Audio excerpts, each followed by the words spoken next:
প্রিয় দেশবাসী ও দেশের বাইরে যারা আছেন এবং আইন প্রশাসন যারা আছেন ও বর্তমান সরকার উপদেষ্টা যারা আছেন, সকলকে আমার ও আমার পরিবারের পক্ষ থেকে সালাম ও অভিনন্দন।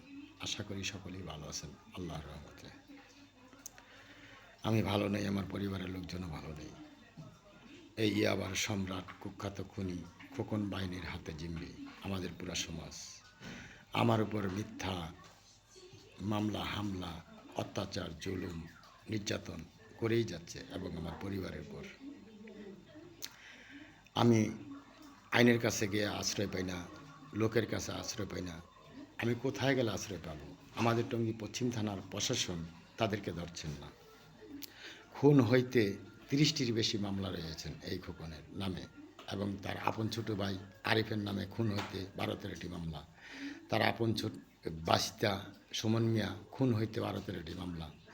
তার আপন বোন জামাই একাধিক মামলার আসামি। ছোট আরিফ মিয়া বস্তির খুন হইতে 8-10টি মামলা রয়েছেন এবং বাবু মিয়া খুন হইতে 10-12টি মামলা। রানা মিয়া একাধিক মামলার আসামি। সুন্দর আলী একাধিক মামলার আসামি। আমির হোসেন একাধিক মামলার আসামি। খলিল মিয়া একাধিক মামলার আসামি। এই খোকন বাহিনীর সাথে যারা জড়িত আছেন প্রত্যেকের নামেই একাধিক মামলা রয়েছেন। তবু আমাদের টঙ্গী পশ্চিম থানার পুলিশ প্রশাসন তাদেরকে ধরছেন না। এই খোকন বাহিনীর লোকজনকে ধরছেন না, খোকনকে ধরছেন না। কেন ধরছেন না সেটা আমরা জানি না। তাদের কাছে তাদের অভিযোগ নিয়ে গেলে, মামলা করতে গেলে তারা নেয় না, অভিযোগ তারা গ্রহণ করে না। দেখছি, দেখব, করতাছি, করব, এইতেই আশ্বাস বছরকে বছর। আমাদের টঙ্গী থানার পুলিশ প্রশাসন তাদেরকে কেন ধরছেন না সেটাও জানি না, কী কারণে ধরছেন না সেটাও জানি না। কিন্তু আমার কথা হইল, একটা লোকের নামে যদি খুন হইতে 20 থেকে 30টা মামলা থাকেন রানিং, তাকে কেন প্রশাসন ধরছেন না? কেন থানার প্রশাসনের লোকজন ধরছেন না সেটা আমার জানা নেই। আপনাদের কি জানা আছেন? জানা থাকলে বলেন। একটা ব্যক্তির নামে যদি খুন হইতে 20-30টা মামলা থাকেন চলমান, তাদেরকে যদি পুলিশ না ধরে, প্রশাসন না ধরে, তাহলে আপনি কোথায় যাবেন? আমি কোথায় যাব? একটা সমাজকে, সমাজের লোককে জিম্মি করে রাখছে। একটা যুব সমাজকে ধ্বংস করে দিচ্ছেন, মাদক ব্যবসায়ী বানায় দিচ্ছেন। এই খোকন মিয়াকে এক নামেই চিনেন, ইয়াবার সম্রাট খোকন বাহিনী। আমাদের 52 নং ওয়ার্ডে যা শুরু করছেন তিনি, আমাদের দাঁড়াল পশ্চিম পাড়া এলাকায় তার কথায় উদ্বোস করতে হয় মানুষের। এই সমাজের মানুষ প্রত্যেকেই তার হাতে জিম্মি, তার বাহিনীর হাতে জিম্মি। কেউ কোনো দিন মুখ খুলতে পারে না, কেউ প্রতিবাদ করতে পারে না। যাই মুখ খোলে বা প্রতিবাদ করে তার অস্তিত্বহীন। তার উপরে মিথ্যা মামলা, হামলা, অত্যাচার, জুলুম চলতেই থাকেন। তাহলে কে আসবে মুখ খুলতে? কে প্রতিবাদ করবে বলেন?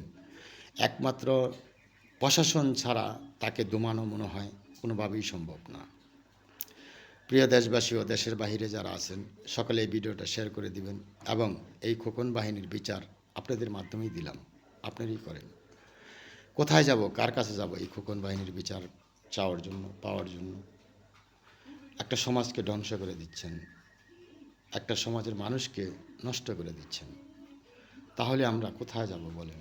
এই খোকন বাহিনীকে, এই খোকন বাহিনীর লোকজনকে আইন প্রশাসনও ধরেন না, তাহলে কারা মুখ খুলবেন বলেন? সবাই তো বেঁচে থাকতে চায়, ভালো থাকতে চায়। সকলেই ভালো থাকবেন, সুস্থ থাকবেন। আল্লাহ হাফেজ। সবার যদি দয়া হয়, মায়া হয়, এই ভিডিওটা সকলেই শেয়ার করে দেবেন, সকলকে দেখার সুযোগ করে দেবেন এবং আইন প্রশাসন যারা আছেন পারলে আমাদেরকে একটু সাহায্য করুন। এই খোকন বাহিনীর লোকজনের বিচার করুন, আইনের আয়ত্তে নিন। একটা সমাজকে এভাবে ধ্বংস করে দিয়েন না। একটা সমাজকে বাঁচান, সমাজের মানুষকে বাঁচান, আমাদেরকে বাঁচান। ভালো থাকবেন। আল্লাহ হাফেজ। আরেকটি কথা হইল, আমি স্ক্রিনে দেখাবো না, কিছু তথ্য পাঠাবো। এই খোকন বাহিনীর নামে কতগুলি মামলা আছেন এবং তার ছোটো ভাইয়ের নামে কতগুলি মামলা, তার বাইস্তার নামে, তার ভাগিনার নামে, তার ভঞ্জামার নামে, তার নাতির নামে, প্রত্যেকের নামে কতগুলি করে মামলা আছেন দেখেন আপনারা। আমি স্ক্রিনে পাঠাই দেব না, আপনারা দেখেন। যদি মনে হয় যেন আসলেই তারা অপরাধী, তাহলে দয়া করে ভিডিওটা শেয়ার করে দিবেন এবং সকলকে দেখার সুযোগ করে দেবেন এবং যাদের আইন প্রশাসন আত্মীয় স্বজন আছেন এবং আইন প্রশাসন যারাই আছেন এই খোকন বাহিনীর বিচার করুন। আপনারা স্ক্যানটা দেখবেন, তাদের নামে কতগুলি মামলা রয়েছেন। তবু আমাদের টঙ্গী পশ্চিম থানার পুলিশ প্রশাসন কেন এই খোকন বাহিনীকে খোকনকে ধরছেন না? আপনাদের কাছে প্রশ্নটা আমার রয়ে গেল। সকলের কাছে আমার দাবি, জোরালোভাবে অনুরোধ করছি, পাও হাতে ধরে বলছি, এই খোকন বাহিনীর হাত থেকে এই সমাজকে বাঁচান, আমাদেরকে বাঁচান, আমাদের পরিবারকে বাঁচান। আপনারা সকলেই এই ভিডিওটা শেয়ার করে দেবেন, বেশি বেশি শেয়ার করে দেবেন, সকলকে দেখার সুযোগ করে দেবেন, এবং যাদের মাধ্যমে এই খোকন বাহিনীর বিচার হয় তারা অবশ্যই আমাদেরকে একটু সহযোগিতা করেন, সাহায্য করেন, দয়া করুন, মায়া করুন, করুণা করুন।